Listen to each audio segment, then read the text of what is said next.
Boa noite a todos. É com imenso prazer que damos continuidade ao nosso simpósio. Lembrando que emitiremos o certificado de 4 horas de duração para quem seguir todas as regras. Deve seguir o Instagram da LAOP, assistir pelo menos 2 das 3 palestras do simpósio. Vocês devem anotar as palavras-chave que serão disponibilizadas durante cada uma das palestras para preencher o formulário que será disponibilizado na bio do nosso Instagram amanhã, no dia 2.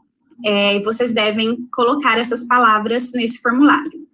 O sorteio será realizado no final de maneira offline para que todos os dados sejam conferidos e postados no nosso Insta. Quem ainda não está participando, corre lá que ainda dá tempo de participar. O sorteio será realizado eu gostaria de agradecer a todos os envolvidos para que esse simpósio pudesse acontecer. Os professores Francisco Vanderlei de Paulo e Silva, a professora Raquel Assede, a dedicação de todas as meninas da diretoria e aos patrocinadores, doutora Cherry e a editora Napoleão, e aos professores convidados. Vocês estão fazendo esses 2 dias muito especiais.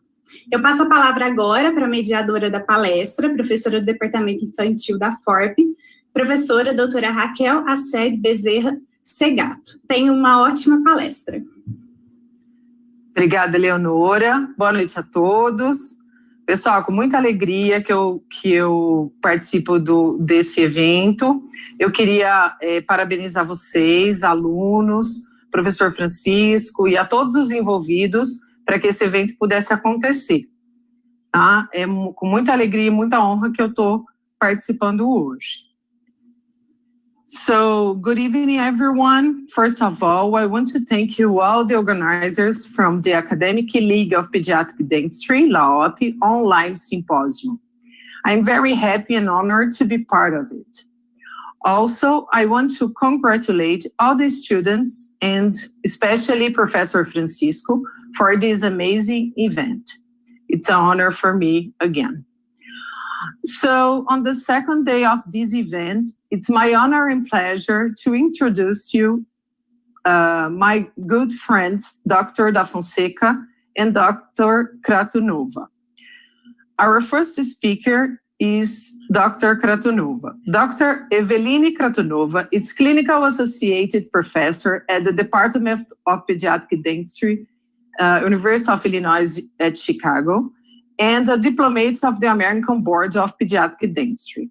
She holds a clinical doctorate in pediatric dentistry from the Trinity College Dublin, Ireland, and a specialist fellowship degree in pediatric dentistry from the Faculty of Dentistry of the Royal College of Surgeons. Dr. Kratunova has 15 years of clinical experience working with children in community, private practice, hospital, and university settings. She joined the College of Dentistry at the UIC as a full-time faculty in August of 2015 and became part of the UI Health craniofacial team also in this year. She has specific areas of research interests that includes pulp therapy and restorative dental materials for primary teeth, dental trauma, local anesthesia in children, behavior management, development dental anomalies, and management of children with special care needs.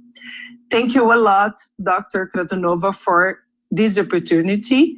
And now you can start your presentation. Thank you very much. It's an honor again and a pleasure for us to have you here. Thank you.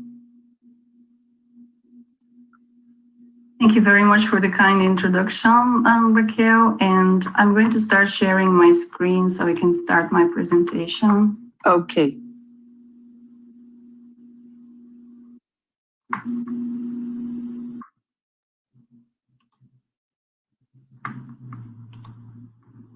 Okay, I hope it works and everybody can see it. So first of all, thank you for having me and for inviting me to this symposium.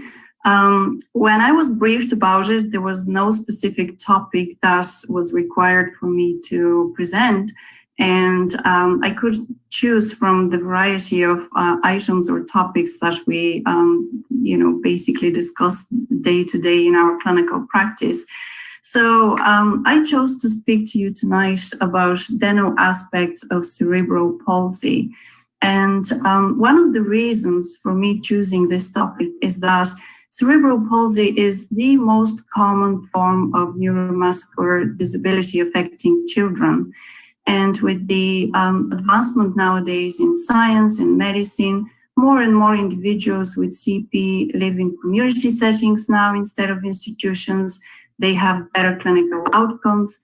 Their lifespan is increasing. So as dentists, there is actually a high likelihood that we will encounter these patients in our offices, and we need to provide appropriate care for them.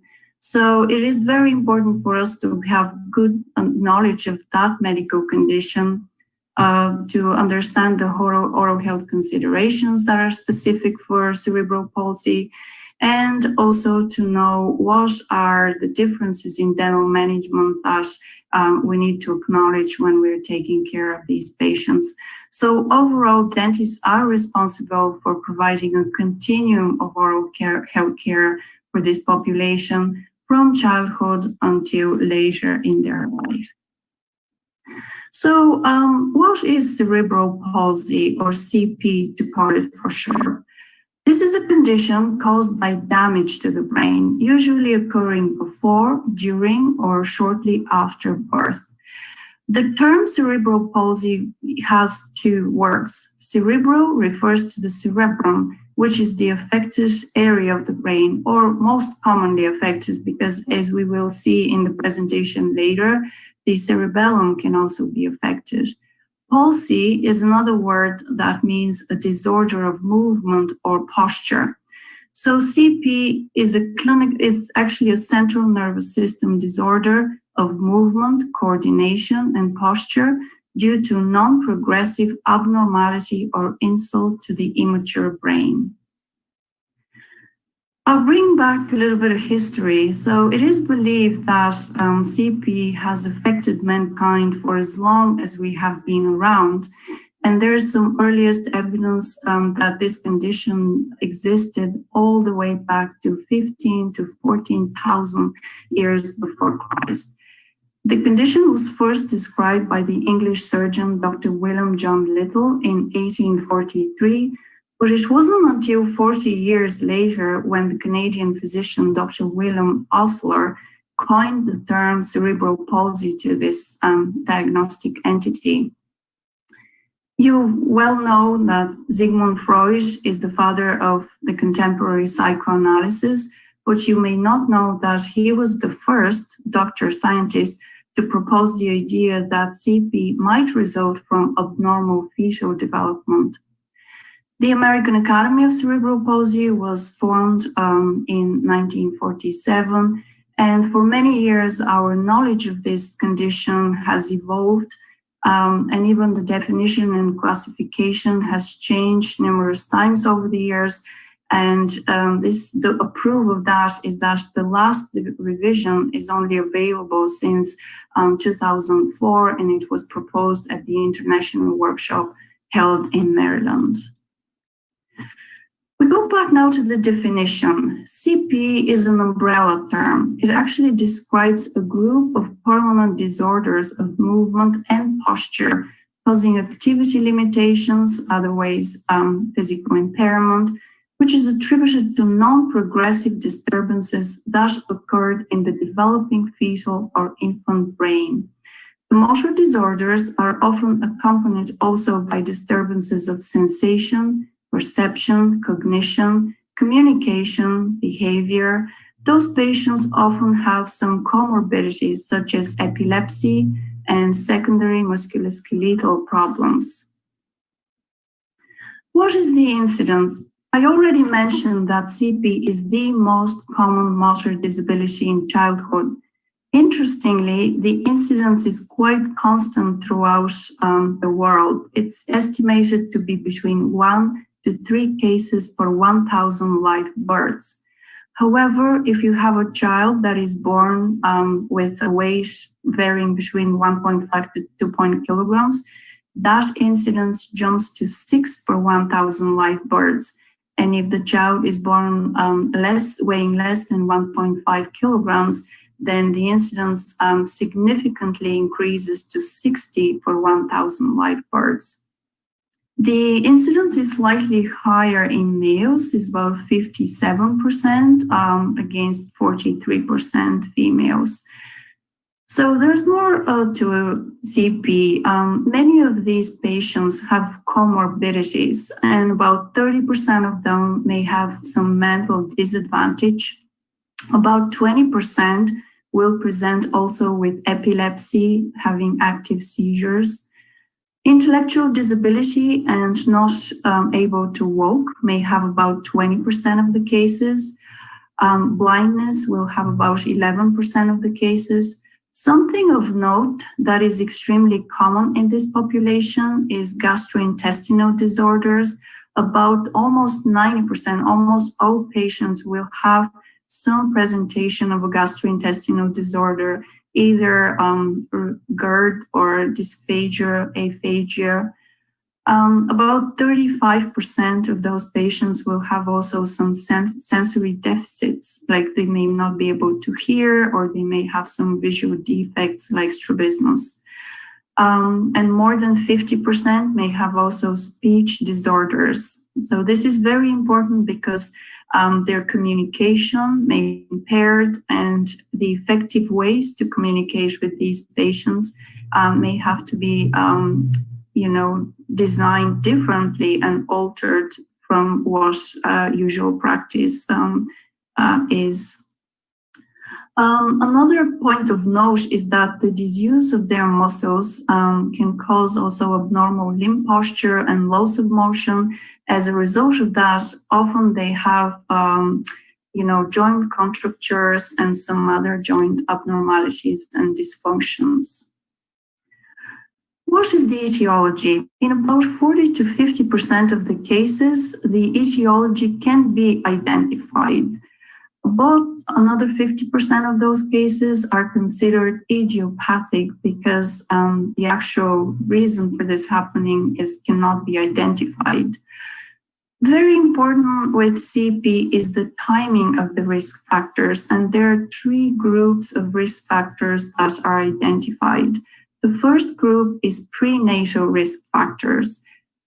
Examples of those are hypoxia, genetic and metabolic disorders, multiple gestation, teratogenic exposure, malformations of brain structures, abdominal trauma, vascular insults. All these factors are actually active during pregnancy, during the intrauterine life of the baby, of the child. The perinatal risk factors are those that are associated with the actual birth event. And examples of those are asphyxia, premature birth. I already mentioned babies that are born prematurely less than 32 weeks or that weigh less than 2.5 kilograms are at higher risk of developing CP. Also, abnormal fetal presentation, placental abruption, instrumental delivery. And the third group of factors are those that can present shortly after birth, postnatal risk factors.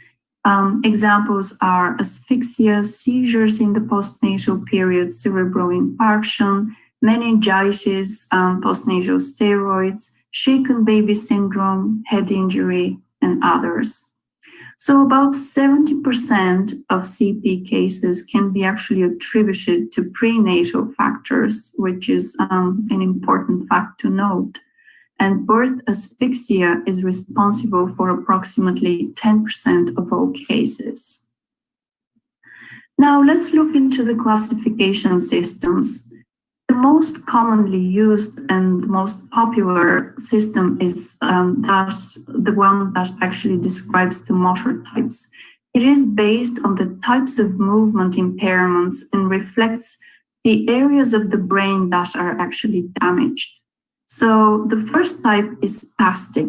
This is the most common one because it affects more than 70 to 80% of all cases.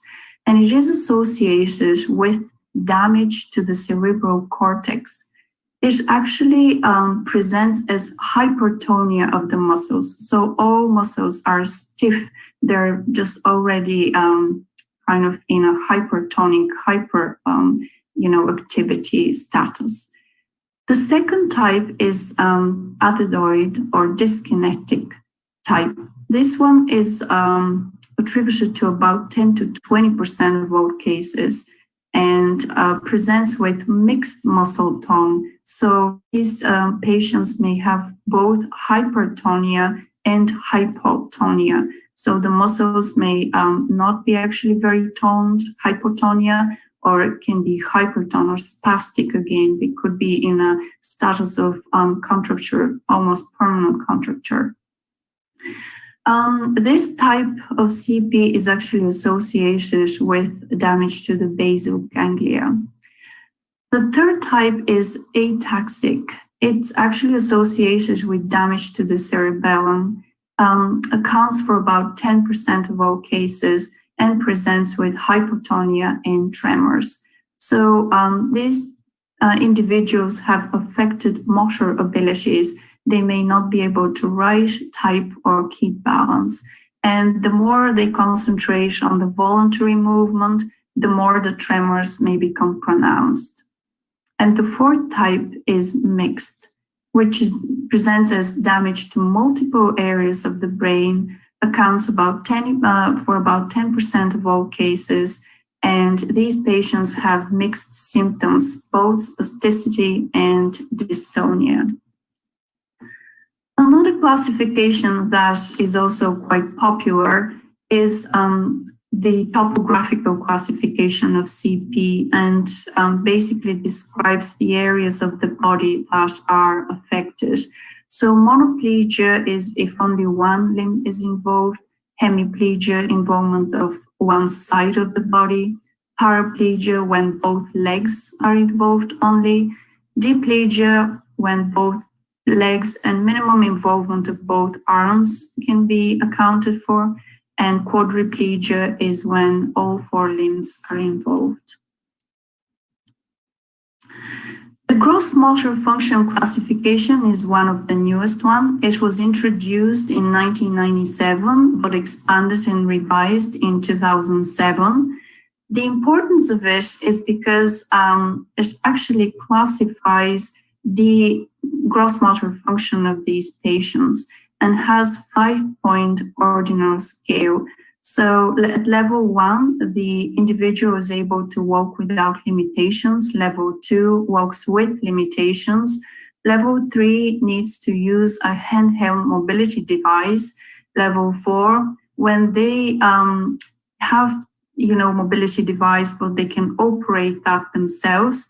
And level 5 is when they have to be transported in a manual wheelchair, which means that they cannot operate the mobility device. This classification is used exclusively for children up to age of 18 and also describes 5 age groups.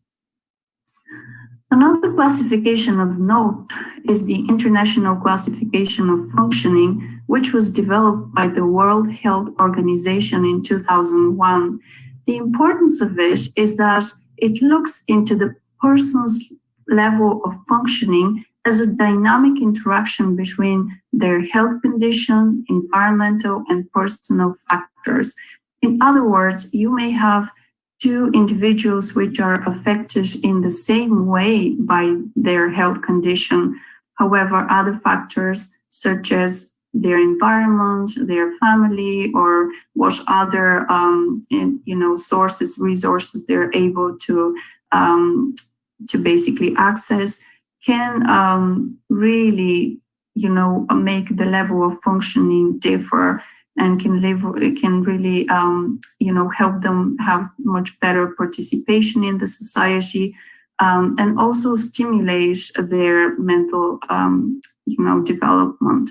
So this is very important, and that's why not just the classification of how the impairment has affected the body is important here, but all the other factors may actually change the level of the individual's functioning. So this classification is just much more holistic. It looks at all the other factors that may contribute to the quality of life of the affected individuals. So let's look into the diagnosis. Obviously, early diagnosis is important for optimizing the therapeutic interventions. Unless the cases are very severe, it's kind of difficult to get a good diagnosis before age of 6 months. Few major signs that are important to watch for, and if present collectively, they lead to the diagnosis of CP, include delayed motor milestones, abnormal neurological examination, persistence of primitive reflexes, and abnormal postural action. So if all of these are actually sort of diagnosed in a baby, then further tests and assessments should be performed to reach a definitive diagnosis. And some of these tests include tests for brain damage, genetic and metabolic tests, assessment of associated deficits, orthopedic evaluation, and others. With regard to treatment, unfortunately, currently there is no definitive cure for CP. There are various forms of therapy, but most of them are symptomatic, and their goal is just to help a person with the disorder to function and live more effectively. They also include physical therapy, occupational therapy, speech therapy, counseling and behavioral therapy, which can address emotional and psychological needs of those individuals. With regard to medication, a vast majority of those patients may be taken seizure control medication or pain relief medication. They may be in pain due to the spasms of the muscles. They may have muscle pain, bone pain, or joint pain as a result of that. They may also be taking some muscle relaxants. And for example, Botox is one type of therapy that has been actually not only proposed, but it's popular and done in many places. So injection of Botox is given right into the muscle that is has the spasm, so that actually relaxes that spasm, and as a result alleviates the pain that is associated with that hypertonic state of it. So another type of intervention these children or these patients may have is surgery, and typically those are performed to correct anatomical abnormalities or release some tight muscles. Orthotic devices can also be used. These are, geared to compensate for muscle imbalance, improve posture and walking, and increased independent mobility. These patients may also use assistive technology, some alternative therapies, and some communication aids. So there is really no standard therapy for all patients, but it's, those therapies are individually designed. And this chart shows you all the aspects of therapy and various, kind of procedures that these patients may be involved in with regard to their condition to improve their quality of life. They may be on different medications. They may have had or yet to have different types of surgeries. They may use equipment, and as I mentioned, all the other types of therapy, including physical, occupational, speech and language, behavioral, and etc. What is the prognosis? Well, this is actually a non-progressive disorder, as we saw that the damage is done in early life, but the symptoms can deteriorate over time due to subdural damage. There is a tendency to develop arthritis due to the pressure which is placed on different joints by excessively toned and stiff muscles. There is also increased risk of learning disability. Now, it's important to note that this may not be directly related to the person's intellect or IQ level, or it might be related to their ability to participate, ability to get, stimulation, mental stimulation to learn. because their physical disability may bring other issues and limitations in their environment, as we spoke about earlier. So the intellectual level among people with CP is variable, but it's pretty much the same variation as for the general population.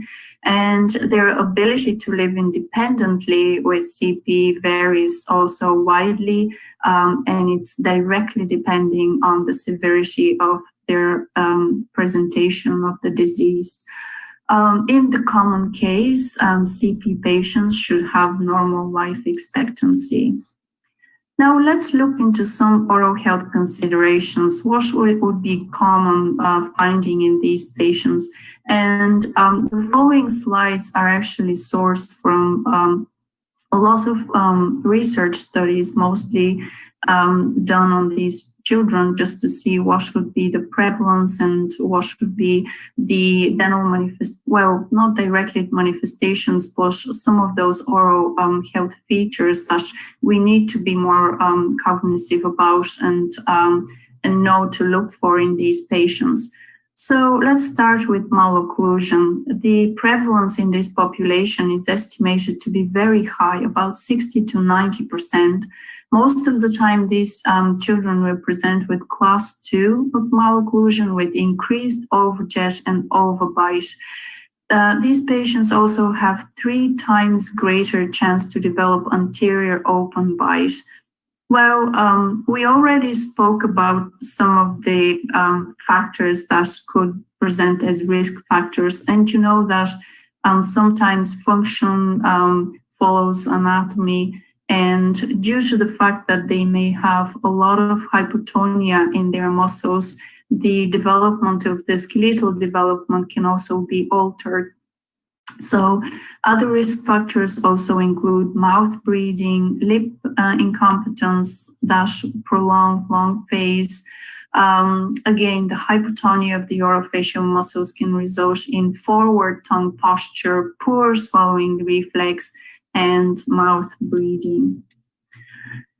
Another consideration is that due to the fact that these individuals may have some impaired mobility, they may be more prone to falls, and the fact that they have this increased overjet, so their upper front teeth may meet surfaces first, they have actually increased incidence in dental trauma. So about 10 to 60% of this population may experience dental trauma in their lifetime. And crown fractures are the most common type that has been described in the literature. Another consideration is bruxism. It has been shown that CP patients actually have high prevalence of bruxism. As you all know, bruxism or tooth grinding is basically leading to tooth abrasion and tooth surface loss and those flat biting surfaces. So the reasons for increased prevalence in bruxism in CP patients it has been mostly associated with malocclusion, some local factors, and also with the fact that some of the muscles such as masseter and temporalis may have involvement in some of that damage that we spoke earlier, so they may be in hypertonic state. However, bruxism is also related to problems with dopamine function and not so regulated by local factors. And another explanation is that some patients may have absence of proprioception of the periodontium, and this can also be cause for them to clench and to grind their teeth.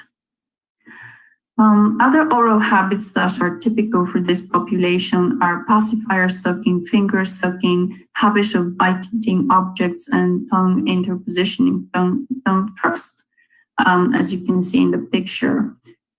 They also have greater chance of developing signs and symptoms of temporomandibular joint disorders, and some risk factors for that again include severity of the malocclusion, as we said earlier, mouth breathing, and parafunctions.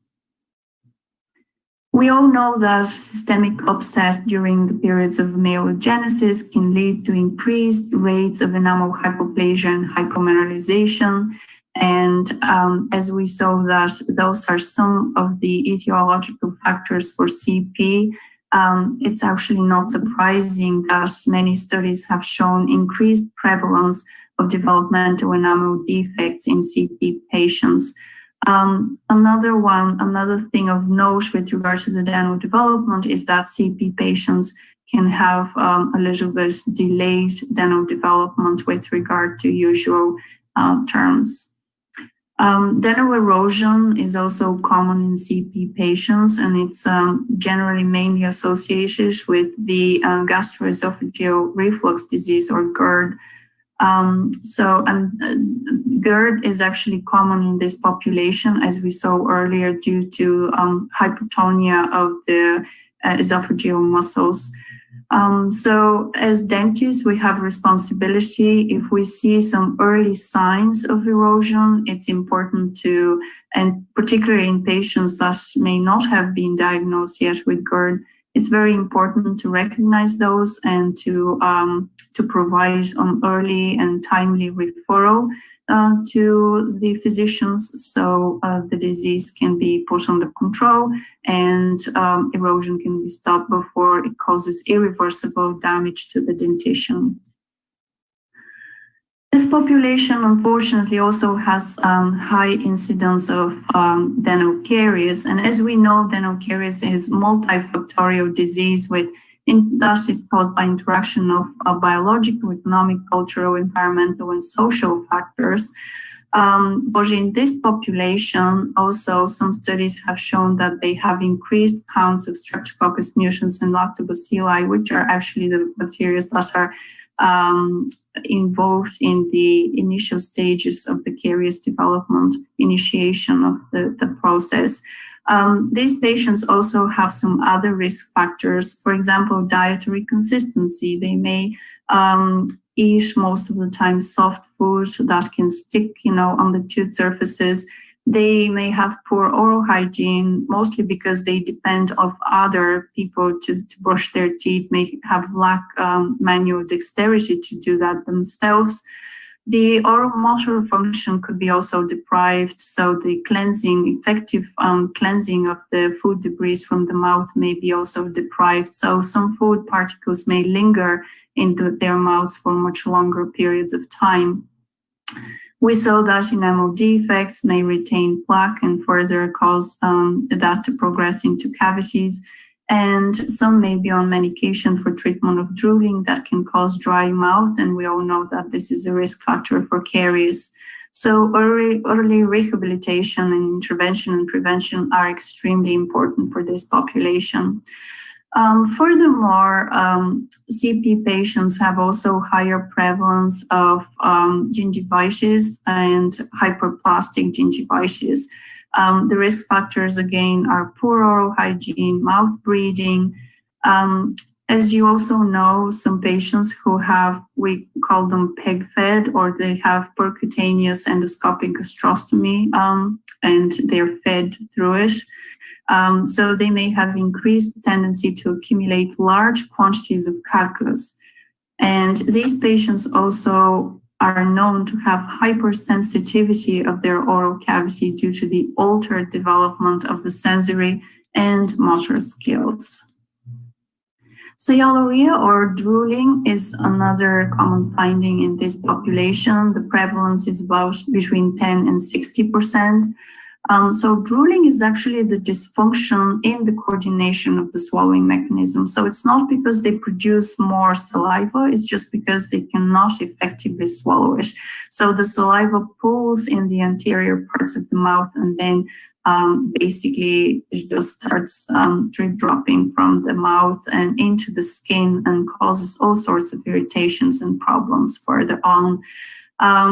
Drooling is actually recognized as it can have significant negative effect on the physical and health and quality of life of these children, and particularly we know with regard to caregivers taking good care of them.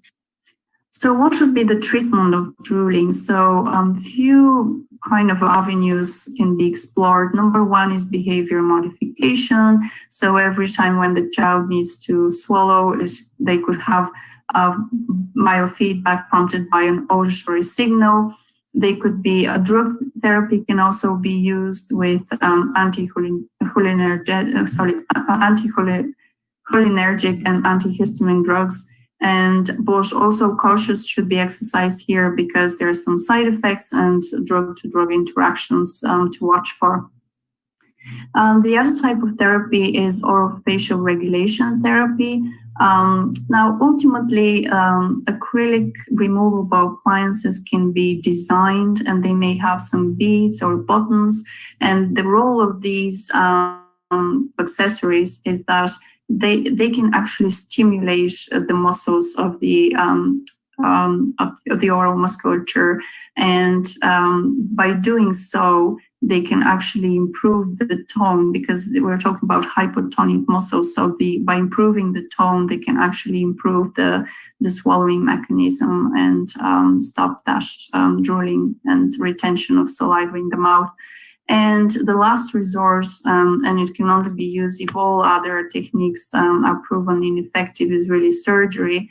And as you can see here in the drawing, surgery sometimes, for example, one type is if the duct of the submandibular gland is actually diverted, into the back of the mouth, so the saliva doesn't go to the front, but actually in the back of the mouth, so the child or patient can effectively swallow it, and it does not basically exit.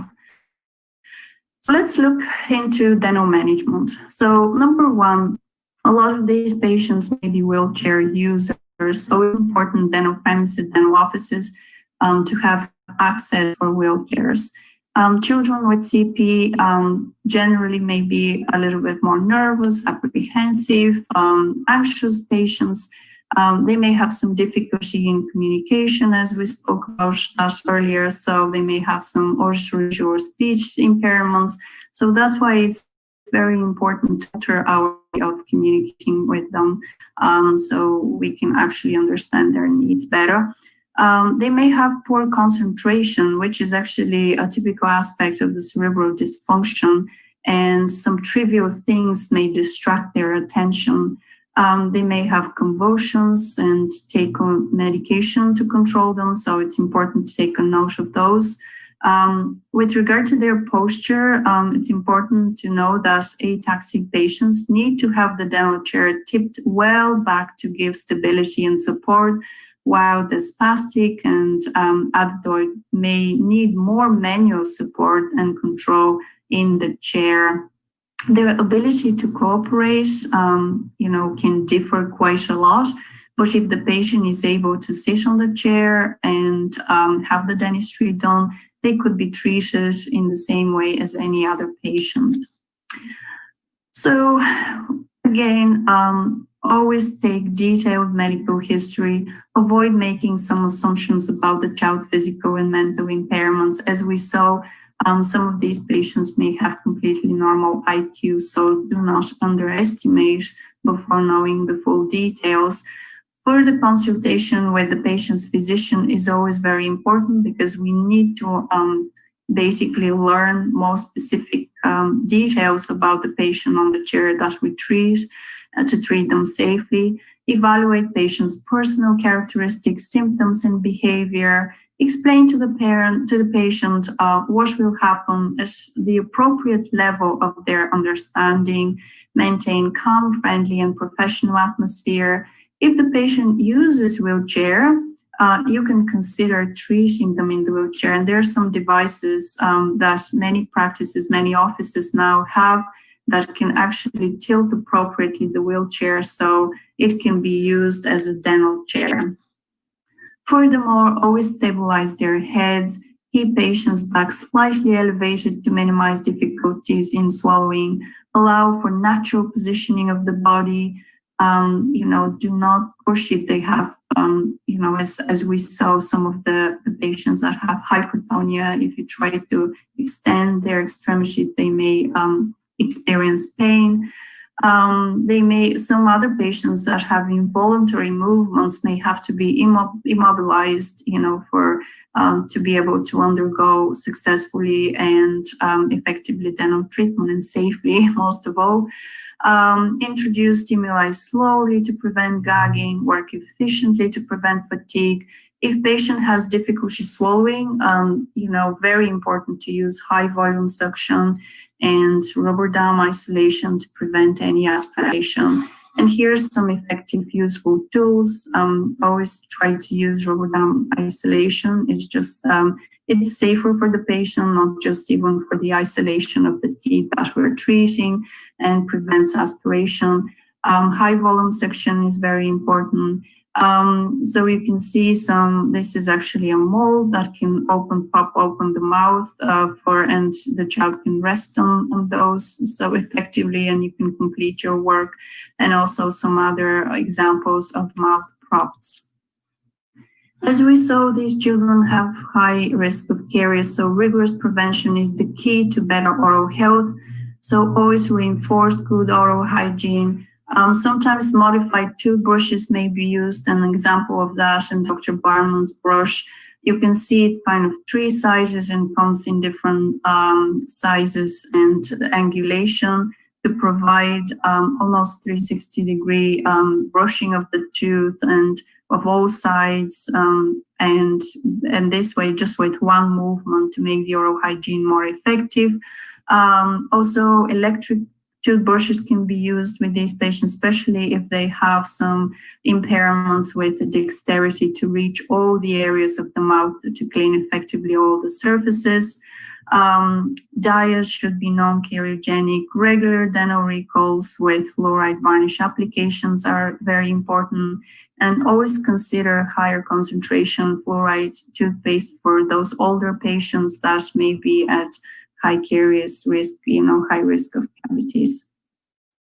In summary, individuals with CP face many physical challenges throughout their lifetimes, in addition to societal barriers that can have an impact on their quality of life. As we saw in this presentation, the population of CP patients, dental patients, have increased risk for dental caries, erosion, periodontal disease, malocclusions, and temporomandibular joint disorders.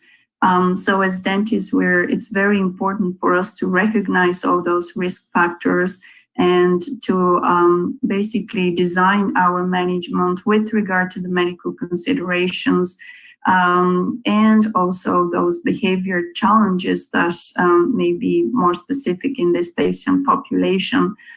So we are integral members of the multidisciplinary team that is managing the care of these patients, and we should have thorough knowledge of the medical, cognitive, and rehabilitation issues that are associated with our patients. And it's only with this knowledge that we can best provide the oral health care that everyone deserves. And with that, I thank you so much for listening, and I will be available to take any questions that anyone may have at the end of our presentation. Thank you. Great, Dr. Kratanova. We want to thank you a lot for your time and your great presentation. Now we go straight to Dr. Da Fonseca presentation, and after that, we will have some time for questions. Is that okay? Sure. Great, thank you. So Dr. Da Fonseca received his dental degree in Brazil in 1987. Then he went to the University of Minnesota, Minneapolis, USA for his Master of Science degree and certification in pediatric dentistry. Followed by a fellowship at the Denver Children's Hospital. In 1995, he did an oral medicine fellowship at the Fred Hutchinson Cancer Research Center in Seattle, working exclusively with hematopoietic stem cell transplant children. Then he worked as clinical assistant professor and director of the undergraduate pediatric dentistry at the University of California, San Francisco.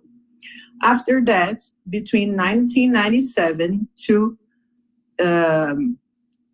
25, he was the Director of Pediatric Dental Service at the University Medical Center at the University of Michigan, Ann Arbor. He also worked as the Director of Inpatient Dental Care at the Nationwide Children's Hospital and clinical professor at the Ohio State University College of Dentistry. He was also the Law Lewis Professor and Director of the Pediatric Dental Graduate Program at the University of Washington Center for Pediatric Dentistry. Dr. Da Fonseca is currently at Chicago Dental Society Foundation Professor and the head of the Department of Pediatric Dentistry at the University of Illinois at Chicago. Also, Dr. Da Fonseca is a board-certificated pediatric dentistry and the editor-in-chief of the Journal of Dentistry for Children, a publication of the American Academy of Pediatric Dentistry. He has also published over more than 50 scientific manuscripts and book chapters and co-edited a pediatric dentistry book. He is a sought-after international speaker on oral dental care of children with complex medical problems.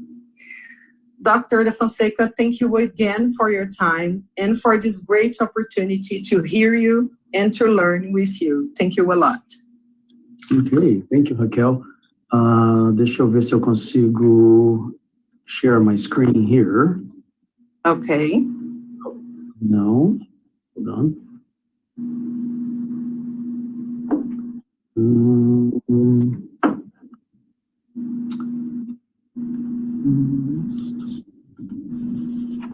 Não estou achando a minha apresentação. Não se preocupa, Márcio. Ah, ok.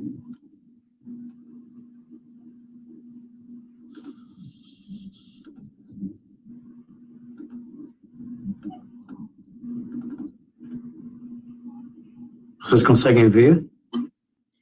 Ainda não, Márcio. Pelo menos Não. eu ainda não. Francisco, você tem que me dar o controle para eu poder fazer o share screen?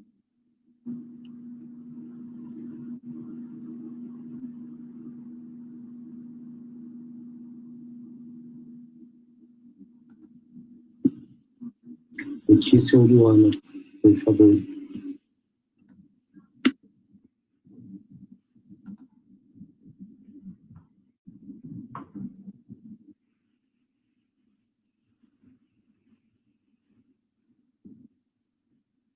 Mas eu não estou conseguindo achar o meu...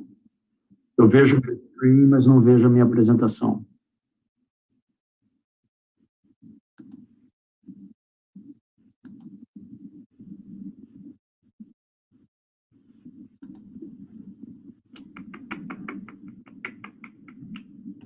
Yeah.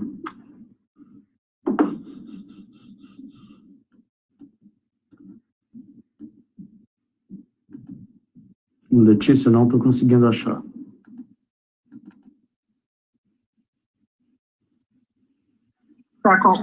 Compartilhou a sua área de trabalho do computador, Márcio. E agora? Agora sim. Não sei o que eu fiz, mas deu certo. Bom, eu quero agradecer aos alunos que me convidaram a professora Yves também para participar desse seminário e trazer cumprimentos nossos aqui da Universidade de Illinois, em Chicago. Aí uma foto da nossa bela cidade, que a gente gosta tanto, e estamos aproveitando esse tempo que está ainda bom aqui, mas a gente sabe que daqui a pouco nós vamos ter um pouquinho de uma diferença e vai ficar assim. Então, isso aí daqui a pouco está chegando, a gente está com expectativa já do inverno, já está batendo as portas, e essa é a minha rua, o meu prédio aqui, e vamos viver com isso daqui uns 2 meses. Mas é muito bacana, vale a pena uma diferença, e eu sei que vocês estão aí nos 40 graus, mas a gente está curtindo aqui 40 graus abaixo de zero, daqui a pouco. Bom, a gente, eu escolhi falar hoje sobre profilaxia com antibióticos na odontopediatria. Vou pedir um pouco de desculpas, porque meu português está meio enferrujado, então vou pedir a professora Raquel e o professor Francisco para ajudar de vez em quando com umas traduções aqui. E dentro desse tema de profilaxia com antibióticos, eu escolhi falar de uma coisa que vai servir para todos, não só para tratar crianças com problemas cardíacos, mas também adultos com problemas cardíacos. E é um problema sério que eu não sei a estatística no Brasil, mas aqui está acontecendo bastante e está ficando cada vez mais comum pacientes apresentarem com esse risco e terem essa infecção que é muito perigosa. Então, nós vamos falar hoje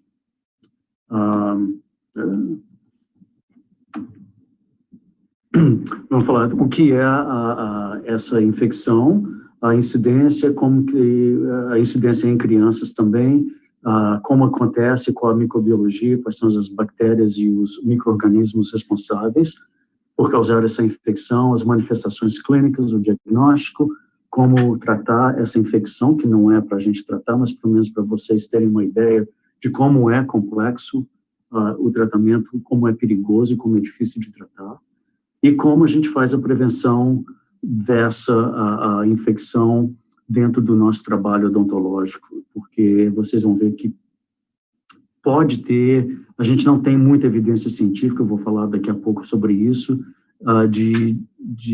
da bacteremia que a gente causa dentro da odontologia, levando a essa infecção, mas a gente não sabe se acontece ou não, então é importante prevenir até a gente ter uma resposta mais certa sobre isso. Bom, o que é a endocardite infecciosa? A gente chama de infecciosa porque ela pode ser causada por bactéria, fungos e vírus. Então, daqui a pouco nós vamos falar mais da endocardite bacteriana, porque é por causa da bacteremia que a gente causa com os nossos procedimentos odontológicos. Bom, é uma infecção microbiana da superfície do endocárdio no coração. E as válvulas naturais, assim como as válvulas artificiais, são envolvidas mais frequentemente nessa infecção. Pode também envolver o miocárdio, e a apresentação dessa infecção é bem heterógena, ou seja, nem todo mundo vai ter a infecção da mesma maneira, vai apresentar o mesmo quadro. Ela é rara, mas a incidência tem crescido aqui nos Estados Unidos, na Europa também, principalmente na Inglaterra. Nós vamos falar daqui a pouco por que está acontecendo na Inglaterra. E o problema que a gente tem, que dá muita importância a isso, porque o impacto é muito grande dessa infecção. Muitos pacientes morrem por causa dessa infecção e o custo do tratamento é muito alto, como a gente vai ver daqui a pouco. Então, como eu disse, a incidência está crescendo não só em adultos, como em crianças também aqui nos Estados Unidos e em muitas partes do mundo. E existem vários motivos que a gente sabe que está levando a essa incidência, fazendo essa incidência crescer. Por exemplo, nós temos mais pacientes sobreviventes de doenças coronárias, de doenças cardíacas. No passado, muitas dessas crianças morriam, mas com o avanço tecnológico que estamos tendo, esses pacientes têm sobrevivido. Com a sobrevivência, eles têm muito mais chance de desenvolver essa infecção. Hoje também tem muitos aparelhos eletrônicos que são implantados para conseguir controlar o coração, né? Por exemplo, o marca-passo, esses desfibriladores que fazem a conversão cardíaca, e hoje em dia nós estamos vendo muitos casos dessa infecção ligada à implantação, digamos, desses aparelhos. E também com o progresso tecnológico que a cardiologia tem desenvolvido nas últimas décadas, muitas coisas que antigamente estavam sendo feitas na mesa de operação com o coração aberto, hoje estão sendo feitas em o que a gente chama de cath labs, que são clínicas de procedimentos que o paciente vai de manhã, faz o procedimento sob sedação, e sai à tarde ou à noite e vai para casa sem precisar de uma intervenção de coração aberto, né? E não sabemos por quê, mas muitos desses casos novos dessa infecção estão ligadas a esses procedimentos nesse cath lab que muitos lugares têm, né? E também há muito mais pacientes doentes que, por exemplo, que fazem hemodiálise, que desenvolvem imunossupressão e muitos usuários de drogas intravenosas. E com esse frequente acesso ao catéter leva a essa bacteremia. E por causa da parte da pele pode estar muito suja, e quando a pessoa faz o acesso ao catéter, ou então à veia, isso leva muitas bactérias para dentro do corpo. Bom, aqui nos Estados Unidos nós temos visto uma média nos últimos anos de 40 a 50 mil novos casos todos os anos. Na Inglaterra está muito pior. O custo de tratamento é $120 mil por paciente, e isso se o paciente sobreviver. Como você vai ver aqui agora, o índice de mortalidade, a taxa de mortalidade é bastante alta.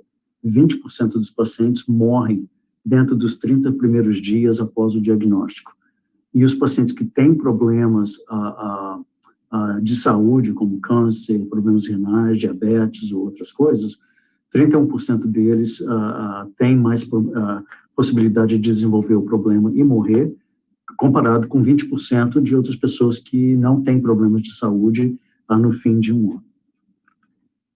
E em crianças, o que acontece? A incidência também é relativamente rara, mas está crescendo. Eu tenho conversado com os meus colegas aqui da cardiologia pediátrica no nosso hospital, e eles falam realmente que têm visto muito mais casos nos últimos 5 anos passados. Então, nós temos que ter esse cuidado dentro da odontopediatria também. Para crianças com mais de 2 anos de idade, o problema predominante que leva ao desenvolvimento dessa infecção são os defeitos cardíacos, ou seja, a criança nasce com o coração com a anatomia irregular ou defeituosa. E o que eu acho mais assustador é que até em 10% dos casos não existe um fator de risco que leva a isso, mas a criança desenvolve. Eu já vi umas 4 ou 5 crianças nesses 25, 30 anos de carreira que eu tenho, que não tinham problemas cardíacos ao nascer e um dia pegaram um vírus ou uma bacteremia e tiveram essa infecção. E alguns deles até tiveram que fazer um transplante.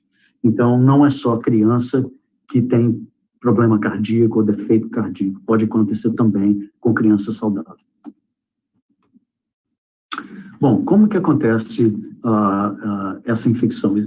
A gente precisa de 3 coisas para acontecer. Primeiro, você precisa que o coração, geralmente, tenha um defeito nas válvulas ou nas grandes artérias, que quando o jato de sangue passa com muita pressão por esses defeitos, ele acaba abrindo uma ferida, digamos assim, no tecido cardíaco. Quando essa ferida abre e existe a bacteremia, as bactérias podem se alojar dentro dessa ferida. E, interessantemente, o coração humano, as bactérias não podem se agregar ou se aderir ao coração humano que está intacto. Então, a natureza é muito interessante e protege a gente disso. Então, tem que haver essa ferida, essa abertura do endotélio cardíaco. Com a bacteremia, as bactérias se aderem a essa ferida e vão crescendo dentro de uma vegetação. Vou mostrar para vocês daqui a pouco uma figura dessa vegetação, tá certo? E muitas dessas bactérias e até mesmo os fungos produzem os biofilmes que acabam protegendo essa vegetação. E isso faz a penetração do antibiótico que a gente vai usar para tratar a infecção muito difícil. Por isso que é muito difícil tratar essa infecção, porque a bactéria, ou as bactérias, ou os fungos estão dentro dessa vegetação que faz a penetração do antibiótico ficar muito difícil para matar essas bactérias. Então, quais são as bactérias que estão muito envolvidas? São os Streptococcus bucais ou orais, o Staphylococcus aureus, o mutans também está bastante envolvido nisso, os estafilococos de coagulase negativa, e tem também um grupo novo que está aparecendo muito, que são as bactérias chamadas do grupo Haystack, né? Tem as 5 bactérias aí no seu screen, que você pode ver quais são. Não vou tentar falar o nome delas. Mas é um grupo de bactérias muito virulentas e que está causando muita morte, porque os antibióticos que usam para matar essas bactérias, eles não estão sendo tão bons, tão efetivos no controle dessa infecção. Então, aqui vocês veem uma válvula que foi removida do coração com crescimento vegetativo, uma vegetação que dentro dela moram essas bactérias. E você vê outra aqui também, uma coisa grosseira, uma lesão bem grande, que faz a penetração do antibiótico ser muito difícil para poder tratar essa infecção. Então, quais são as manifestações clínicas? O problema é que não existe uma manifestação clínica muito específica para você identificar imediatamente que esse paciente pode estar com essa infecção. A gente diz que o início da infecção é não específico, é como se o paciente estivesse desenvolvendo uma gripe, uma influenza, e agora até a gente até pensa no Covid. Então, é febre, fatiga, a perda de apetite, calafrios, suar durante a noite, não respirar, problemas respiratórios, perda de peso e dores no corpo. O paciente também pode aparecer com petequias no corpo e, em casos muito severos, o paciente pode ficar confuso e até apresentar um derrame cerebral. Em pacientes adultos, você pode encontrar debaixo das unhas do paciente esses traços de hemorragia. E também os pacientes adultos, não acontece muito em criança, eles podem apresentar esses nódulos de Osler, que são lesões como se fossem petequias na ponta dos dedos da mão e do pé. Entretanto, febre e o murmúrio cardíaco estão sempre presentes no caso disso. Então, se você tem um paciente que tem problema cardíaco e começa a apresentar esse tipo de coisa, uma das coisas que você deve falar para os pais ou para o paciente cardíaco é que, olha, você devia consultar com o seu cardiologista, porque pode ser isso o início de uma endocardite infecciosa. Então, é melhor começar a verificar, fazer o diagnóstico bem cedo para poder tratar logo. Bom, o diagnóstico é meio complicado. O paciente é internado e no primeiro dia, nas primeiras 24 horas, o paciente não recebe nenhum tipo de antibiótico, porque eles têm que fazer muita cultura do sangue para tentar achar quais são as bactérias que estão sendo responsáveis, ou fungo, ou vírus, que são responsáveis por essa infecção. Então, eles fazem tiram sangue várias vezes durante o dia, fazem essa cultura, e depois de 24 horas, então, eles começam, 24, 48 horas, eles começam com antibióticos até eles terem resultados dessas culturas para poderem atacar a bactéria que está realmente causando isso. E também fazem um exame ecocardiográfico, porque nesse exame ecocardiográfico dá para ver se existe uma vegetação crescendo dentro do coração, que aí ajuda realmente a fazer esse diagnóstico. Bom, o tratamento é muito prolongado e muito difícil para o paciente, porque ele vai tomar muito antibiótico.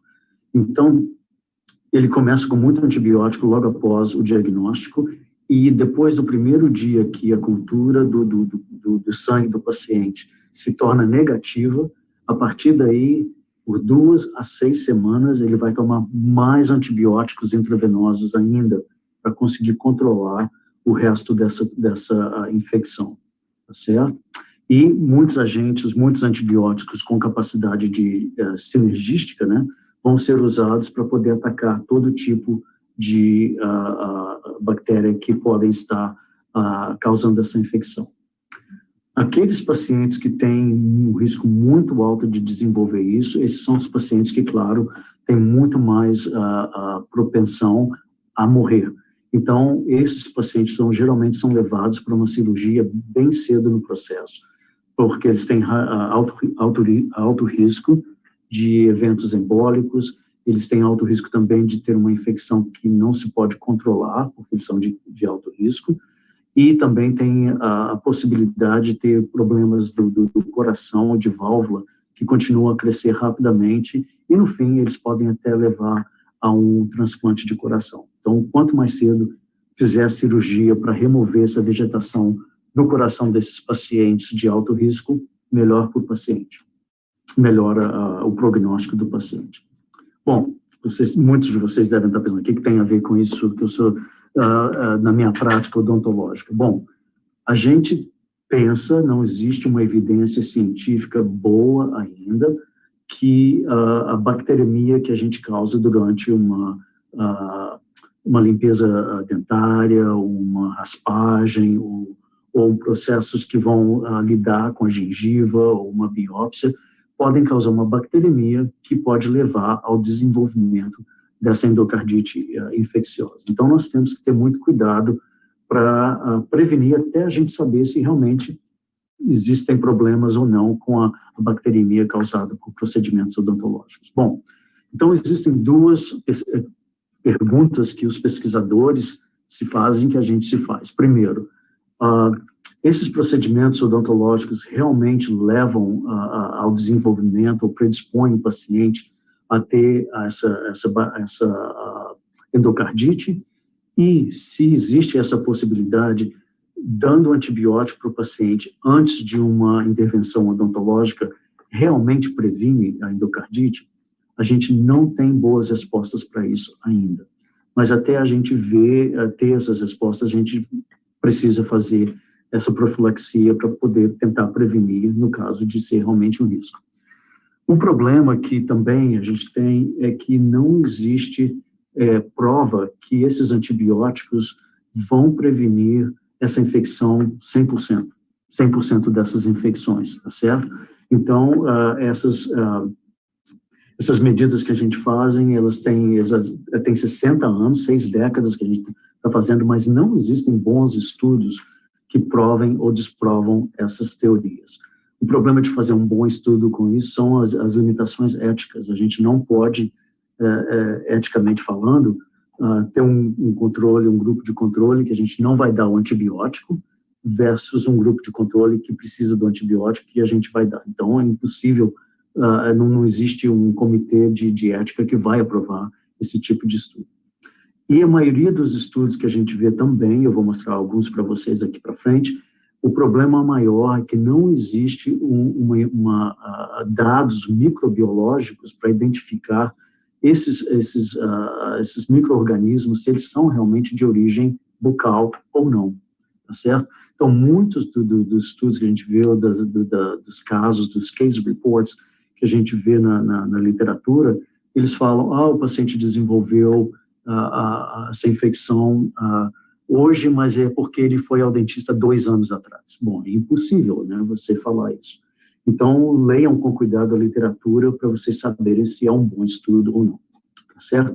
E os bons estudos têm apresentado resultados que são conflitantes. Uns falam que realmente tem problemas, que a bacteremia que a gente causa dentro da odontologia leva a isso, e outros que falam que não, tá certo? Então, essa prevenção continua sendo uma coisa empírica. Bom, quem é o paciente de risco, de alto risco, tá certo? São pacientes que têm válvulas artificiais, são pacientes aqueles que já tiveram endocardite, é o paciente de transplante cujo o coração transplantado desenvolve um problema de válvula. E o quarto item aqui é o mais complicado, que é o paciente que tem problemas congênitos de coração, que tem defeitos congênitos do coração. Então, nisso a gente subdivide, isso é de acordo com a Associação Americana de Cardiologia, tá certo? Que isso aí foi publicado, as últimas guidelines que a gente usa até hoje, eu acho que vocês no Brasil também seguem mais ou menos essas guidelines, é de 2007. Então, dentro disso, dessa categoria de problemas cardíacos, existem 3 subdivisões. A primeira é o paciente que tem um problema cardíaco cianótico, aquele paciente que tem a mistura do sangue oxigenado com sangue não oxigenado. tá certo? Incluindo aqueles pacientes que já tiveram um shunt ou uns condutos paliativos colocados no coração. Esses pacientes que têm defeitos cardíacos, que são cianóticos, o reparo desses defeitos é muito complexo. Então, começando com a criança, geralmente é feito em estágios. Então, por exemplo, a tetralogia de Fallot, ou então outros defeitos mais complexos, começa com a primeira operação aos 6 meses de idade, depois a segunda operação aos 2 ou 3 anos de idade, e a terceira operação, para terminar o reparo total disso, aos 5 ou 6 anos de idade. Então, durante todo esse tempo, essa criança vai ter que ter essa profilaxia quando for ao dentista, tá bom? A segunda subdivisão aqui é quando esse defeito cardíaco já foi reparado, já foi consertado, mas com material protético, material artificial, ou um aparelho artificial. Durante os 6 primeiros meses depois desse procedimento, você tem que cobrir esse paciente, essa criança, com antibióticos. Mais tarde eu vou explicar por que dos 6 meses, tá bom? E aqueles pacientes que já foram reparados, já tiveram o coração consertado completamente, mas têm os defeitos residuais na operação, na cirurgia. Mais tarde também vou falar sobre isso, tá certo? Essa terceira categoria desses defeitos residuais é a mais complexa, porque você tem que estar sempre consultando com o cardiologista, porque esses efeitos residuais podem aparecer a qualquer momento. Mais tarde eu vou explicar, eu vou dar um exemplo mais prático para vocês entenderem. Então, você tem que estar sempre consultando o cardiologista para ver se não mudou a situação do paciente, porque se mudar, você vai ter que, se o paciente começar a apresentar esses defeitos residuais, você vai ter que dar o antibiótico antes de um procedimento dentário. Bom, quais são, então, os procedimentos odontológicos que a gente precisa dar o antibiótico antes do procedimento? São todos aqueles procedimentos que envolvem manipulação da gengiva, ou do periodonto, ou então da região periapical dos dentes, ou procedimentos nos quais vai haver perfuração da mucosa bucal, biópsias, remoção de suturas, colocação de bandas ortodônticas, e também, eles não mencionam isso nas guidelines da Associação Americana de Cardiologia, mas eu acho que a remoção de bandas ortodônticas é muito mais perigosa para esses pacientes. E para situações, no caso, que você vai fazer uma anestesia através de tecidos não infectados, não precisa dar o antibiótico, e também no caso da criança ou do adulto aparecer com sangramento causado por trauma nos lábios ou na mucosa. Nesses casos, não precisa dar um antibiótico. Bom, que antibiótico e quando você vai dar isso? Você vai dar uma dose de antibiótico 30 a 60 minutos antes do seu procedimento odontológico, tá certo? Então, você receita para o paciente. Num caso mais ideal, principalmente com criança, é melhor você pedir aos pais trazer a criança para o seu consultório 30 a 60 minutos antes da hora deles, para eles darem esse antibiótico no seu consultório. Por 2 motivos. Primeiro, porque você vai ter certeza que os pais estão dando o antibiótico de maneira correta. Segundo, que durante esse período de 30 a 60 minutos é o período mais comum que a criança, ou até um adulto também, vai desenvolver uma reação alérgica contra esse antibiótico. Então, se você não der isso dentro do seu consultório, por favor, eduque os pais para ficarem de olho nas crianças durante esse período de 30 a 60 minutos, porque se eles derem um antibiótico e falar para a criança, vai brincar, daqui a pouco a gente vai estar saindo, essa criança pode ter uma reação alérgica e morrer. Então, fica de olho nisso, tá? Nesse período. Essa dose de tem que ser 30 a 60 minutos antes do procedimento odontológico, porque quando você estiver causando a sua bacteremia no nível mais alto, você quer que o nível mais alto de antibiótico no sangue coincida com o nível mais alto de bacteremia no sangue, para o antibiótico matar o número máximo de bactérias que está correndo no sangue, para proteger o paciente. Então, não adianta dar esse antibiótico às 8 horas da manhã se a visita vai ser às 4 da tarde. Não adianta dar o antibiótico à noite, antes da criança dormir, se a visita vai ser de manhã. Tem que ser dado até 1 hora antes do procedimento odontológico, tá bom? Se você está fazendo o procedimento e esqueceu de perguntar para a mãe ou para o paciente adulto, você tomou seu antibiótico? Aliás, a melhor pergunta a fazer é que horas você tomou seu antibiótico, para você saber que está dentro daquele período de 1 hora.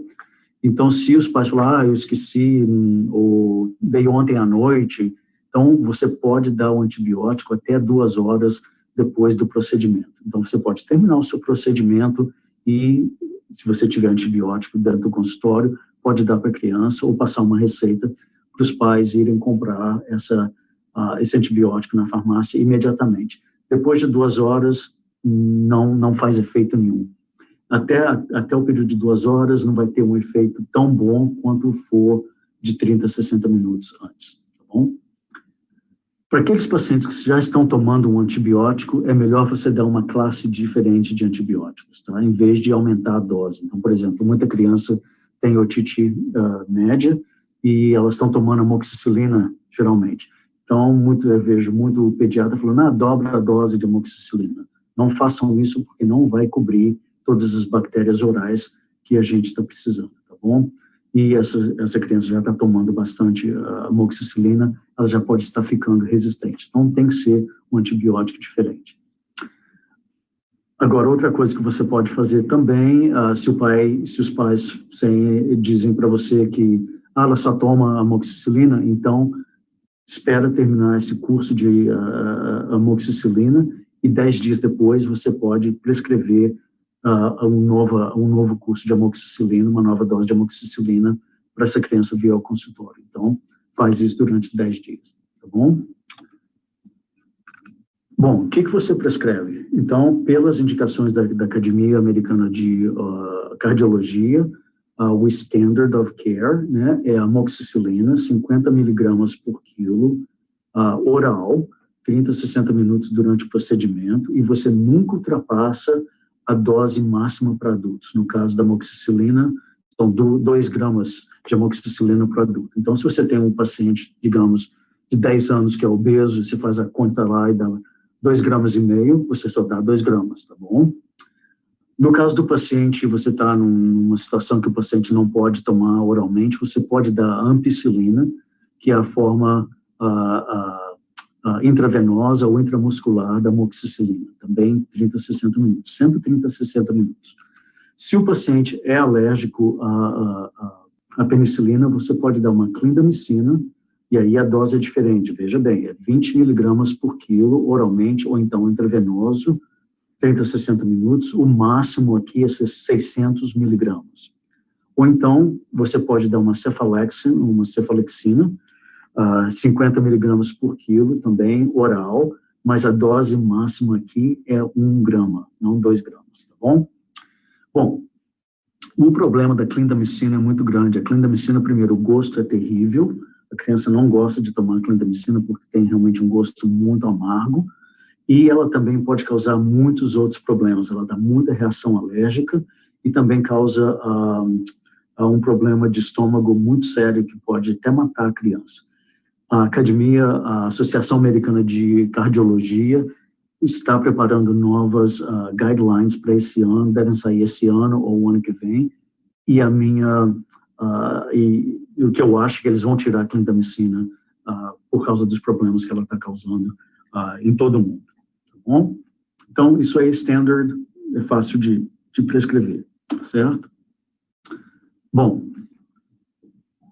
deixa eu explicar para vocês o que aconteceu na Inglaterra, no Reino Unido, em 2008.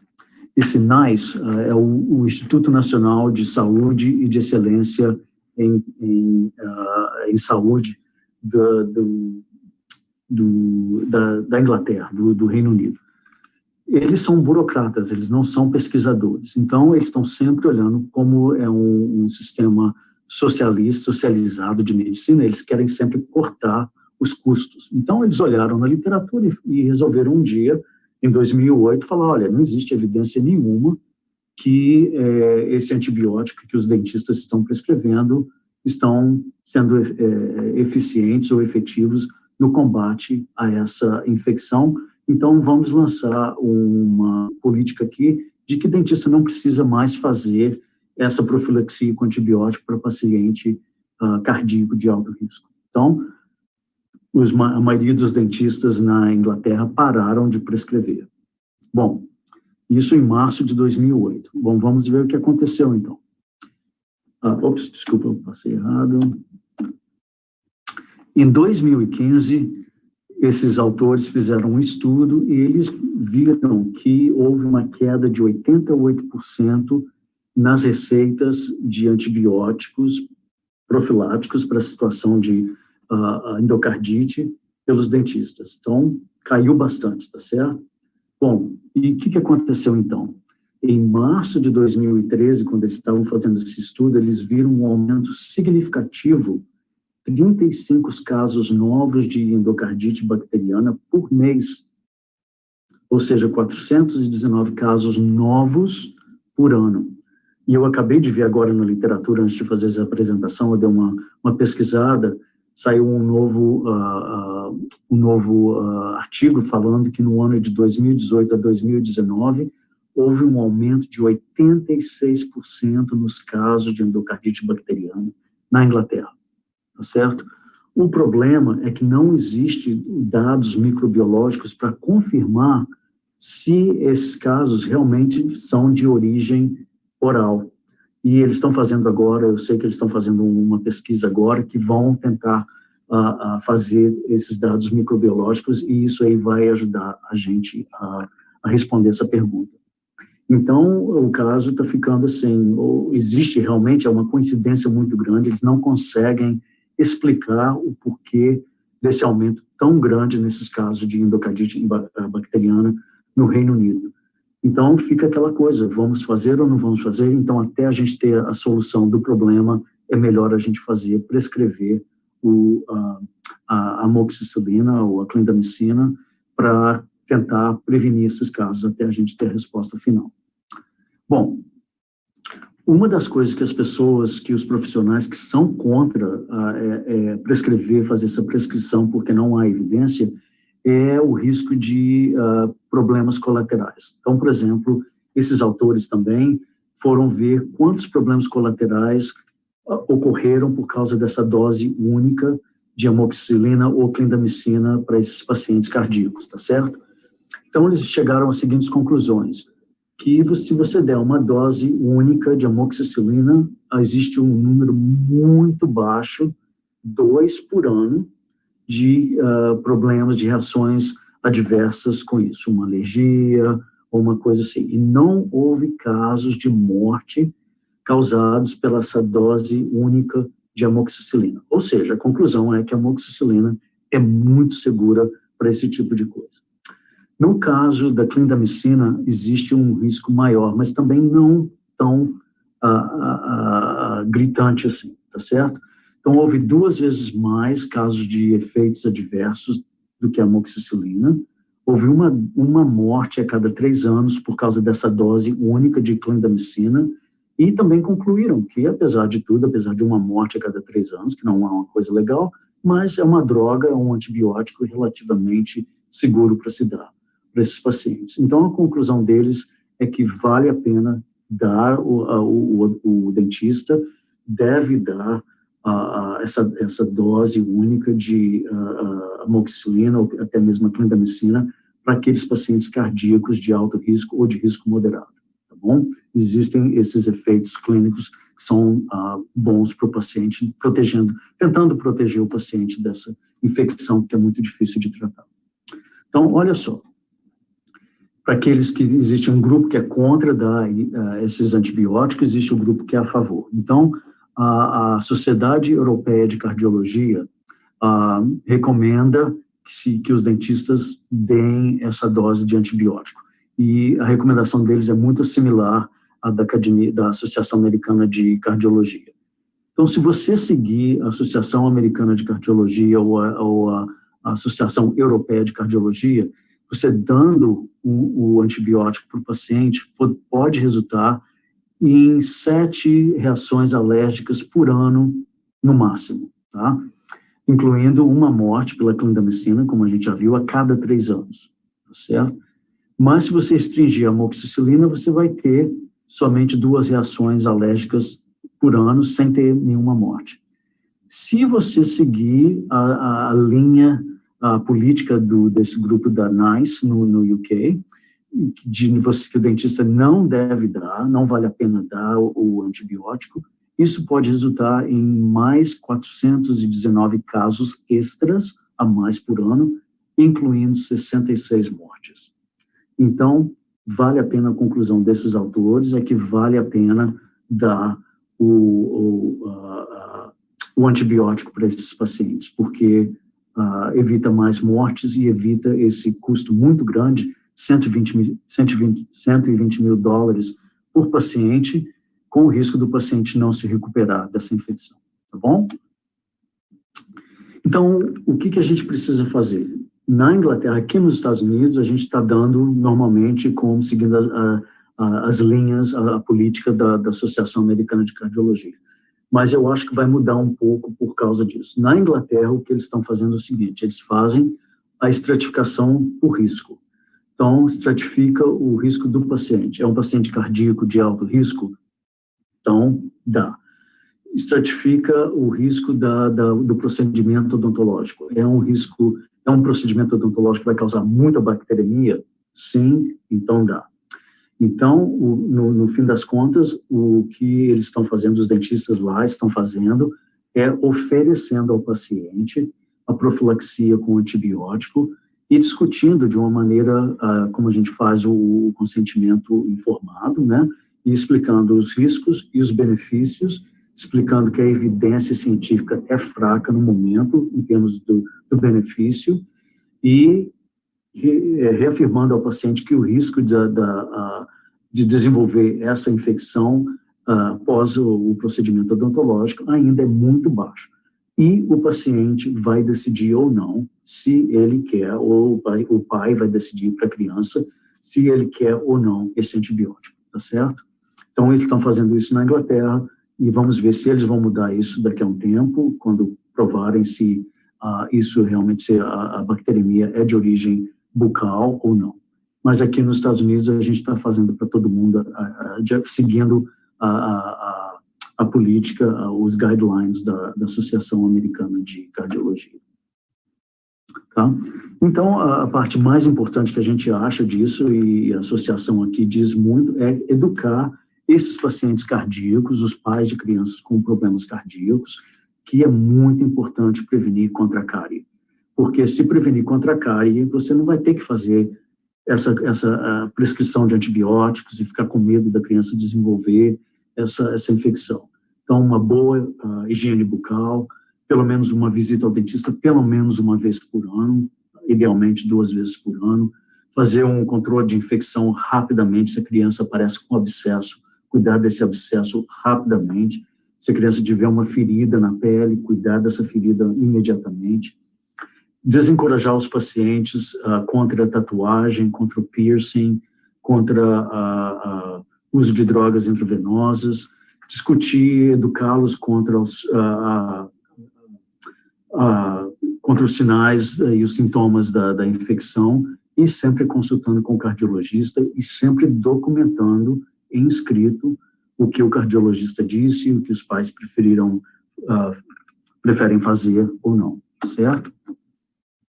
Então, resumindo, a incidência dessa infecção está crescendo no mundo inteiro. Eu não sei aí no Brasil, mas eu acho que vocês poderiam dar uma pesquisada para ver se é o mesmo problema. A profilaxia com antibiótico para pacientes cardíacos é indicado para aqueles que têm alto risco durante procedimentos odontológicos de alto risco, tá? O cardiologista é a melhor pessoa para ajudar você a fazer essa decisão, ou o paciente fazer essa decisão, e, como eu disse agora há pouco, sempre documentando na papeleta do paciente.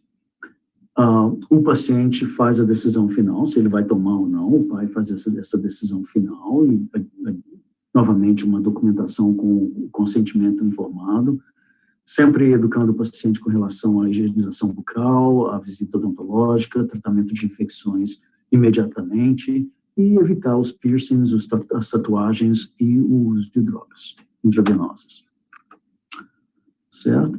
Essas são algumas referências, depois eu posso até mandar essa apresentação para a professora Raquel, para o professor Francisco, para distribuição. Então, tem muitos artigos interessantíssimos na literatura, está sempre sendo updated na literatura. Eu já vi hoje à tarde, eu vendo muitos novos projetos e publicações. Tá bom? E estou à disposição para perguntas, para esclarecimentos, e a professora Yves também.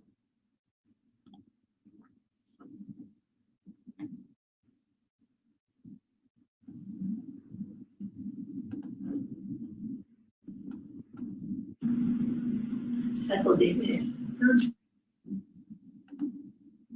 Good.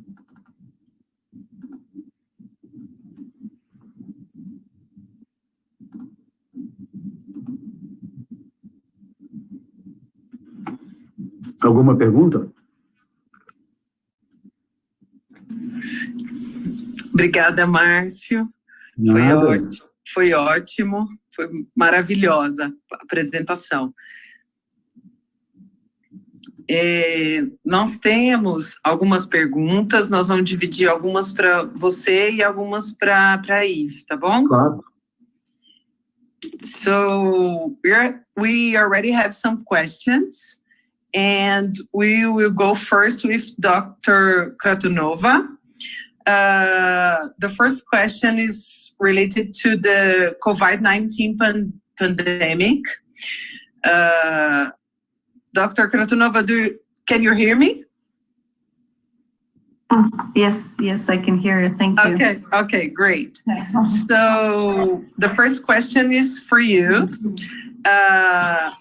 We want to know if you have changed some of the protocols related to the treatment of the children with cerebral palsy in dental office or at the clinics at the dental school. If there are any changes in the protocols to treat those children during the COVID-19 pandemic. Yeah, thank you for the question. Well, basically, children who are treated in a hospital setting under general anesthesia now have routinely COVID tests done 72 hours in advance. So before treating them, we would know exactly their COVID status. And of course, those that are positive, unfortunately, the procedure has to be deferred. And for those that are negative, we can go ahead and complete their comprehensive care under general anesthesia. With regard to those that are coming to our clinic, our outpatient clinic, we are just recommending standard procedures, basically infection control, and we're just checking their temperature at the entrance of the clinic. We're also administering a specific questionnaire with regard to their exposure to members that may have maybe COVID positive, and as well traveling history. So it's to answer the question is that patients who are able to come to our outpatient clinic are treated as anybody else, like standard precautions against COVID. Nothing more specific for this patient population.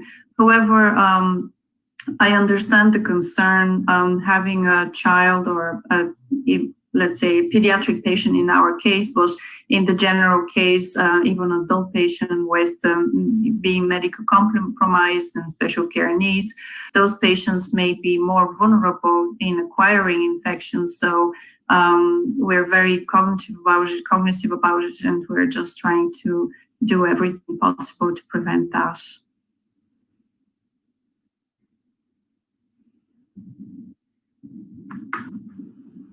Sorry, Raquel, I can't hear you. You're muted. Sorry. Thank you. Great. Another question for you is from Caroline Silva. She's asking regarding your experience working at the hospital to treat systemically compromised patients. Which criteria do you use to treat a patient with cerebral palsy with general anesthesia? I mean, I think the question is related to how you choose if the patient will go under general anesthesia or not. That's what I mean. Yeah, I mean, I think that generally we always have to assess, and this goes for CP patients, but also for anybody else. We always have to assess the risks and the benefits. So if the fact that we have to put someone under is going to present significant risk for their health, then we have to basically calculate very well the benefit of that dental treatment. Is the dental health going to cause any deterioration in near future that can pose a significant risk to the patient's health? That is a good question. We have had actually a case once that anesthesia, the child also had associated severe sleep apnea and epilepsy that was not very well controlled. And anesthesia deferred treatment and said that anesthesia risk was kind of far greater than the benefit for dental treatment. So the patient was deferred until the medical condition was controlled better.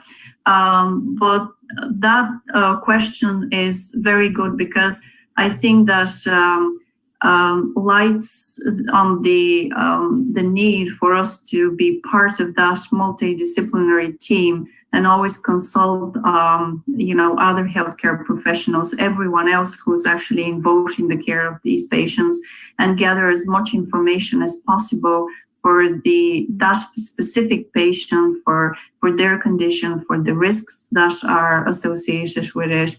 And then we can level what is the dental disease, what concerns we have with regard to progression of this dental disease, and then make, and in this discussion always the anesthesiologist has to be involved, of course, and we all have to, at the end, come to an agreement what would be the best care for this child. But I agree some of those patients may present with significant calculus deposits, and you know that it's very important for the mouth to get extremely well cleaned, and you're not always, this is not always possible to be done in the outpatient clinic. So sometimes we have to make the decision even just to go ahead and put them under general anesthesia to do a good, complete oral rehabilitation even once every 2 to 3 years, if, of course, the other risk is actually minimal, just to get them back to ideal oral health and then try to maintain it with outpatient visits over the next course of time. If I can add to that. Sure, Marcio, please. Yeah. What we try to do many times with the high-risk kids that we don't want to put under general anesthesia, CP or others, because their lungs may be underdeveloped or they are always sick and stuff, we usually ask the parents to let us know if they're going to go under for any other reason, and then we combine the cases with other surgeons or the services that we put the child under just once, and then everybody does everything for this child. They do the ears, they do the eyes, we do the teeth, and then we know that that kid's going to be sick and they're probably going to end up in the intensive care unit, but at least it's everybody trying to do it once, because the more GAs, the more general anesthesia you give, the sicker this patient's going to get and may not survive. So we have to be smart about that. And again, always trying to educate the parents to understand how important the mouth is for their kids to be as healthy as they can be. But it's tough sometimes. Okay. Great, Marcio. Thank you. Francisco, please. Okay. The next question is to Dr. Darcio da Fonseca, and it's regarding children with early childhood caries and increased risk for endocarditis. Do you treat those patients at the dental office? They usually have behavior issues. Mm-hmm. Yeah, that's a great question. One of the problems that these kids with severe... bom, deixa eu falar em português. If I'm going to speak in Portuguese, it'll be easier. Okay. Um dos problemas que essas crianças com problemas cardíacos congênitos, principalmente esses defeitos muito complexos do coração, essas crianças sofrem muita falta de oxigênio no cérebro. Então, realmente, elas têm o desenvolvimento atrasado. São crianças que têm problemas de comportamento no consultório odontológico, porque elas têm muito medo, elas passaram por muitas operações e tal. A gente trata sempre dentro da capacidade. A criança que a gente consegue controlar, a gente usa muito o óxido nitroso, aqui é muito comum, então se a gente consegue controlar o comportamento da criança com óxido nitroso, a gente faz sempre dentro aqui da clínica. Agora, se a criança, o óxido nitroso não ajuda, e muitas dessas crianças a gente não pode fazer a contenção física, porque elas podem ter um ataque cardíaco durante essa contenção física, então aí a gente tem que levar para anestesia geral, que é teoricamente mais seguro, né? E sempre a gente leva os pacientes cardíacos, a gente pede ao hospital para ter um anestesiologista especializado em cardiologia, porque se elas tiveram essas cirurgias cardíacas, elas mudam a anatomia do coração. Então, se você pega um anestesiologista que não está acostumado com essa anatomia, não entende a anatomia nova do coração, eles podem até matar a criança. Então, se você tiver a oportunidade de levar a criança para cirurgia, para anestesia geral, que tem uma cardiopatia complexa, você é melhor pedir, se tiver alguém especializado ou com experiência em tratar, em fazer anestesia geral para essas crianças, porque pode complicar a situação. Nós já tivemos um caso aqui, uns 2 anos atrás, que o paciente tinha uma cardiopatia muito grande, sobreviveu, e quando a gente estava extubando o paciente, depois da nossa cirurgia, ele teve um ataque cardíaco na mesa de operação. Então, quer dizer, não tem lugar melhor para acontecer isso, que ela ali com o anestesiologista e todo mundo preparado, mas é um risco que você corre. Então, o que eu quero alertar vocês é se a criança tem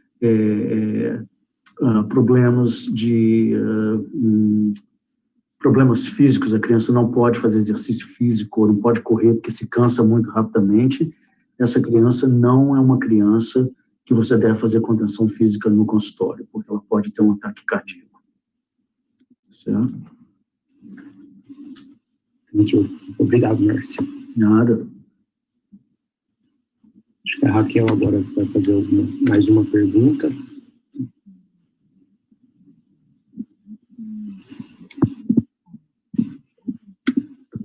Você está muda, Raquel?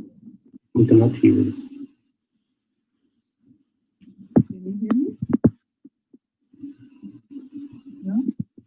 Não. I can ask. Okay. So Rita Reis asks if Brazilians can study in the university you teach at the UIC at Master of Science and PhD levels, and how is the application for that? É uma boa pergunta. A gente podem trabalhar, porque desde que você... Bom, deixa eu voltar aqui, deixa eu pensar como é que eu vou responder isso. Para trabalhar, você tem que ver o estado em que você vai trabalhar, porque as leis aqui, os estados são muito independentes, então a ABO de cada estado é independente, digamos assim. Então, cada estado tem as suas políticas, as suas regras. Geralmente não é problema para trabalhar dando aula, assim, porque você não precisa ter os boards, que a gente chama. Você tem, como eu tenho, e a professora Yves tem, uma licença de professor da odontologia.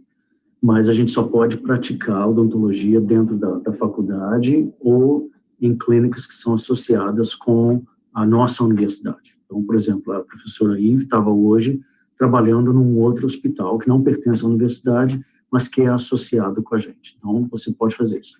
Para você trabalhar fora da universidade, aí você tem que fazer todos os boards, e se você não teve uma educação nos Estados Unidos, está ficando difícil, porque os boards, a maioria dos boards não estão aceitando mais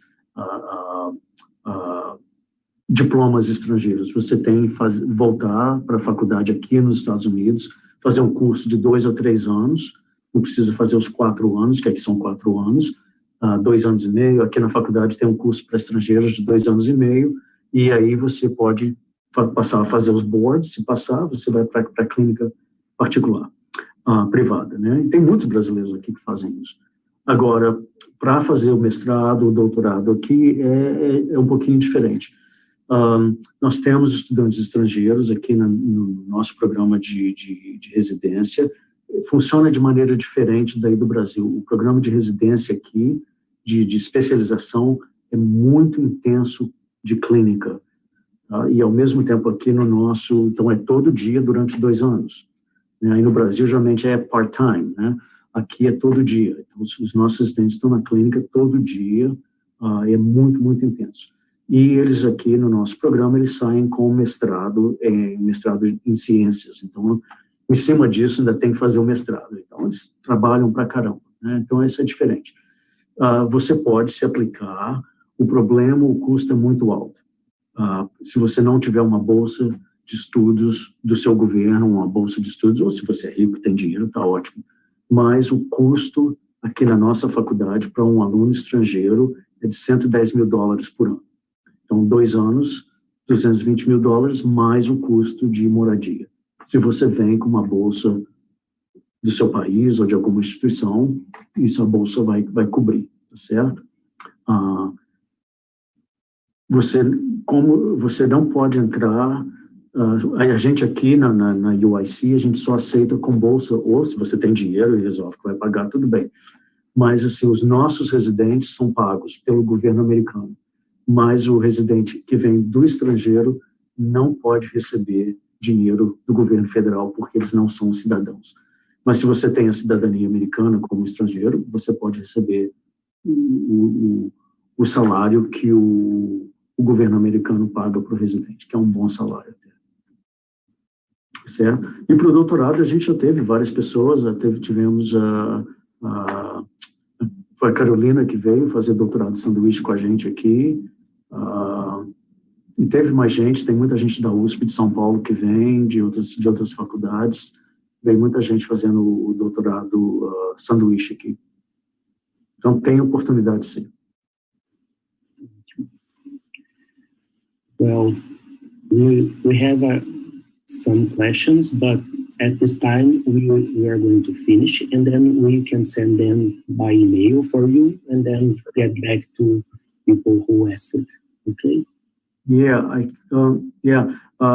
Eu coloquei o meu e-mail no início, mas se alguém não pegou, é muito simples, é marcio@uic.edu.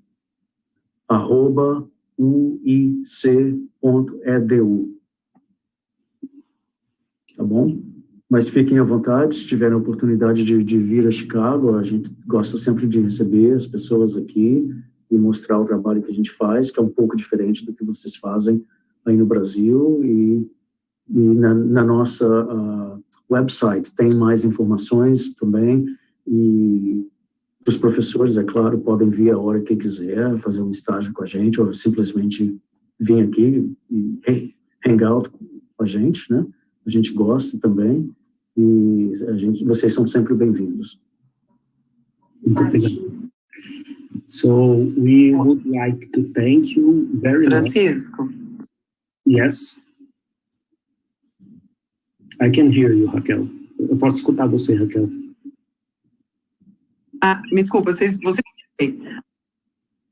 Okay, I just want to thank you a lot again. Thank you very much, Dr. Da Fonseca. Thank you very much, Dr. Kratunova. It was a pleasure to have you here this night. And I hope we can see you in person soon, really soon, there or here in our hot weather in Ribeirão. Thank you very much. Thank you. Thank you. I thank you so much for the opportunity. you. Lovely meeting everyone. Thank you. Francisco will say some words so we finish the event. Thank you. I just want to say thank you for Dr. Evelina Kratunova and Dr. Marcio da Fonseca for the high level of knowledge that was shared with us tonight. So we were very happy that you could share that with us. So thank you very much. And I wish you all a good night. Thank you. Thanks for the invitation. Um abraço para todos e fiquem com Deus e cuidado. Thank you. Good night. Tchau. See you soon again. Thank you. Bye. Bye. Vai, Márcio. Parabéns, Márcio. Parabéns. Palestra foi ótima. Espero que bom. você logo. Foi muito boa. A palestra foi muito boa. Obrigada, Márcio. Nada, com prazer. Tchau, Raquel. Dá um abraço em todo mundo. Tchau, tchau, Francisco. Tchau, garotas. Tchau. Obrigado pela ajuda. Tchau. Antes de encerrar, pessoal, eu relembro vocês novamente que para adquirir o certificado é necessário preencher o nosso formulário, que vai estar disponível amanhã, dia 2, com as palavras-chave, e não esqueçam que o sorteio vai ser realizado daqui a pouco. E para finalizar também, eu gostaria de agradecer aos professores Márcio, Evelina e Raquel por fazerem desse bate-papo enriquecedor, com muito conhecimento para nós da Liga, e também aos professores do primeiro dia, Karina, Leandro, Gabriela e Mônica. Nosso simpósio foi um sucesso e digno da comemoração diante da situação atual e também merecido. Afinal, a Liga Mais Fofa da FORP está há 2 anos fazendo história. Deixamos também um agradecimento especial para o nosso coordenador, professor Francisco, e todos os professores do Departamento de Clínica Infantil da FORP, por sempre abraçarem nossas ideias e se dedicarem nelas para fazer o possível para que aconteça. Agradecemos também os nossos ligantes por sempre estarem conosco. Vocês são peças fundamentais para a Liga e para que a gente consiga todo esse sucesso. Desejo a todos uma ótima noite e muito obrigada mais uma vez. Continuem nos acompanhando nas redes sociais.